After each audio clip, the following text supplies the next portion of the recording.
Inilah pembangunan jalan tol Jogja Solo yang terus dikebut, terutama pada ruas Klaten hingga Purwomartani. Proyek ini merupakan salah satu bagian penting dalam pengembangan infrastruktur transportasi di Jawa Tengah dan daerah istimewa Yogyakarta. Pada titik ini, khususnya di Kelurahan Taman Martani, Kecamatan Kalasan, Kabupaten Sleman, perkembangan signifikan telah terlihat dengan sejumlah tahapan konstruksi yang mulai rampung. Salah satunya saat ini, aktivitas konstruksi di Taman Martani fokus pada pemasangan balok girder yang akan mendukung struktur jalan tol di atas sungai. Wah, mantap sekali ya sedulur. Penasaran ya seperti apa proses pemasangan balok girder di Taman Martani ini? Yuk tonton video ini sampai selesai. Dan yang baru saja bergabung, jangan lupa subscribe serta nyalakan tombol loncengnya. Ora obah, ora mama.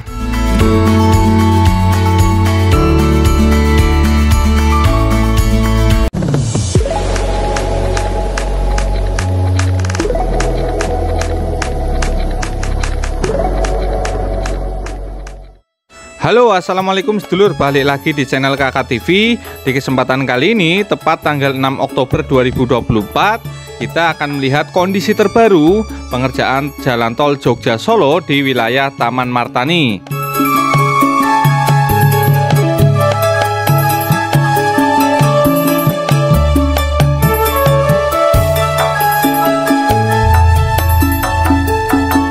Oke sedulur, kita menyusuri atau melihat pantauan dari udara ya, dari Sungai Opak hingga menuju ke arah Purwomartani.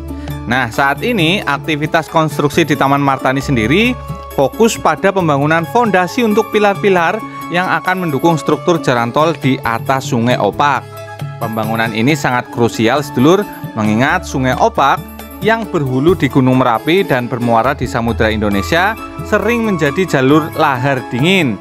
Oleh karena itu, fondasi dan pilar yang kokoh sangat diperlukan untuk memastikan keamanan struktur jalan tol yang melintas di atasnya. Terlihat pula di sini para pekerja sedang merangkai besi-besi tulangan untuk membangun pilar penyangga balok girder sedulur. Ini sudah ada 4 yang berdiri kokoh ya. Nah, tinggal ujungnya aja atau atasnya sedang dirangkai, ini besi-besi tulangannya sedulur. Dan ini untuk pembangunan fondasi di bawah kita ini, yang nantinya akan kembali dilanjutkan dengan pembangunan pilar penyangga.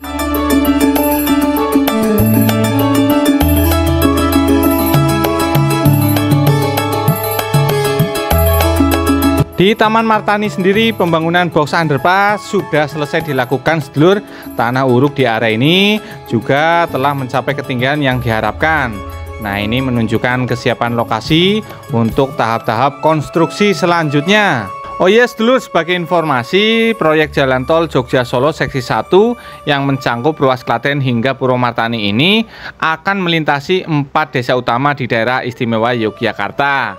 Nah, beberapa hari yang lalu sudah sempat saya bahas juga sedulur. Desa-desa tersebut adalah Taman Martani, Selo Martani, Tirto Martani, dan Purwomartani. Keempat desa ini semuanya terletak di Kapanewon Kalasan, Kabupaten Sleman. Nah, dengan kemajuan pembangunan yang pesat di wilayah-wilayah ini, diharapkan proyek tol Jogja Solo dapat meningkatkan konektivitas dan mendorong pertumbuhan ekonomi di sekitar DIY dan Jawa Tengah.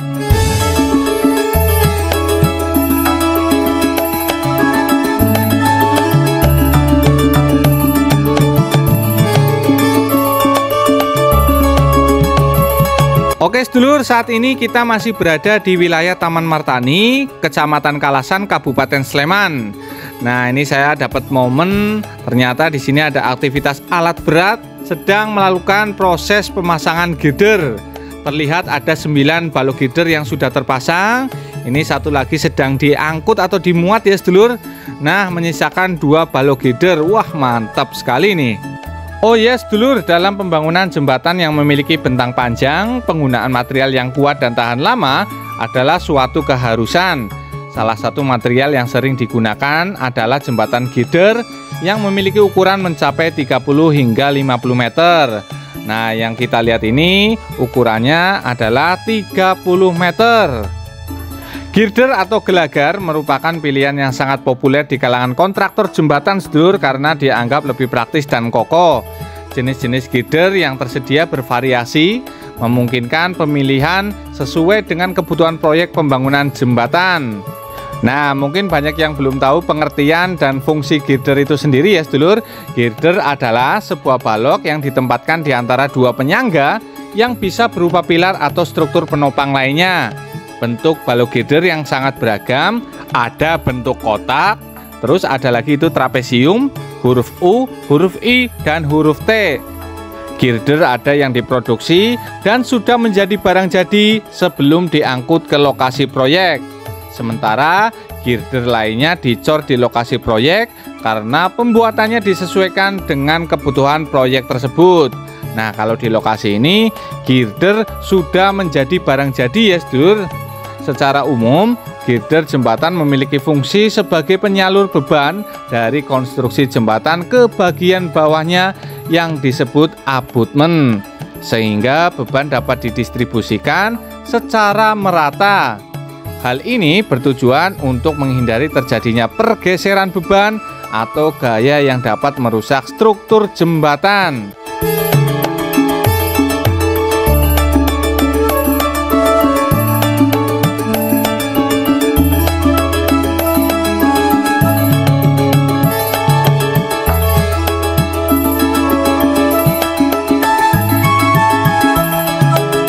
Inilah detik-detik proses pemasangan girder di salah satu sungai di wilayah Taman Martani, Kecamatan Kalasan, Kabupaten Sleman. Proses pemasangan girder jembatan melibatkan beberapa tahapan penting sedulur yang mencangkup pengangkutan girder, instalasi, dan pekerjaan akhir. Nah, tahapan yang pertama yaitu tahap pengangkutan girder. Girder harus diangkut dari gudang atau lokasi penyimpanan ke lokasi proyek. Biasanya girder diangkat menggunakan kren dan diangkut menggunakan trailer truk karena ukurannya yang besar dan bobotnya yang berat. Pada proses ini harus dilakukan dengan hati-hati sedulur untuk menghindari kerusakan pada girder, dan akses jalan ke lokasi proyek harus memadai untuk truk besar. Nah, yang kita lihat ini adalah tahapan kedua, yaitu tahap pemasangan. Pada tahap ini, balok girder akan dipasang di atas oprit jembatan. Kontur dari oprit harus dijamin rata dan padat sebelum pemasangan girder dilakukan, karena girder akan ditempatkan di atasnya. Pemasangan girder harus dilakukan dengan hati-hati agar girder tidak mengalami pergeseran lateral. Pelumas kadang-kadang digunakan pada ujung girder untuk memfasilitasi pergerakan yang dibutuhkan. Wah, mantap ya sedulur. Dan tahap yang ketiga adalah tahap pekerjaan akhir. Tahap akhir melibatkan pelepasan dongkrak, pengisian angkur head dengan semen, dan proses grouting untuk mengisi rongga udara antara kawat baja dengan bahan grout, mencegah korosi, dan memastikan kekuatan struktural. Pada pembangunan jembatan, pemilihan jenis girder yang sesuai harus diperhitungkan dengan matang. Dan bisa dilihat ya sedulur, ini proses pemasangan harus dilakukan dengan sangat hati-hati, seringkali dengan menggunakan sensor untuk memastikan bahwa girder disusun dengan lurus dan sesuai dengan perencanaan.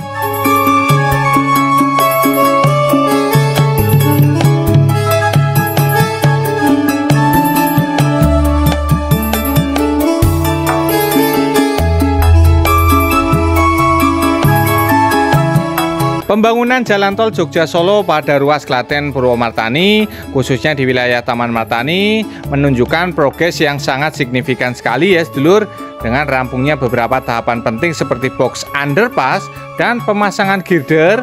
Proyek ini diharapkan bisa terus berjalan sesuai dengan jadwal. Nah, kehadiran tol ini nantinya akan memberikan dampak positif bagi masyarakat, baik dalam hal mobilitas, ekonomi, maupun aksesibilitas di wilayah Yogyakarta dan sekitarnya. Perlu diketahui pula, berdasarkan data Badan Pengatur Jalan Tol atau BPJT, Jalan Tol Solo Yogyakarta YIA Kulon Progo memiliki total panjang 96,75 km yang terbagi dalam 3 tahapan konstruksi. Paket 1 Kartosuro Purwomartani sepanjang 42,38 km terbagi menjadi seksi 1 Solo Klaten sepanjang 22,3 km yang sudah dioperasikan dan seksi 2 Klaten Purwomartani sepanjang 20,08 km.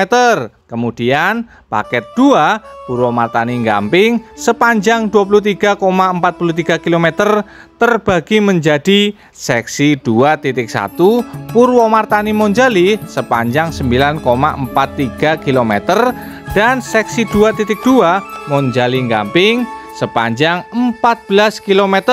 Terakhir, paket 3 Gamping Kulon Progo sepanjang 30,77 km terbagi menjadi seksi 3.1 Gamping Wates sepanjang 17,45 km dan seksi 3.2 Wates Kulon Progo sepanjang 13,32 km.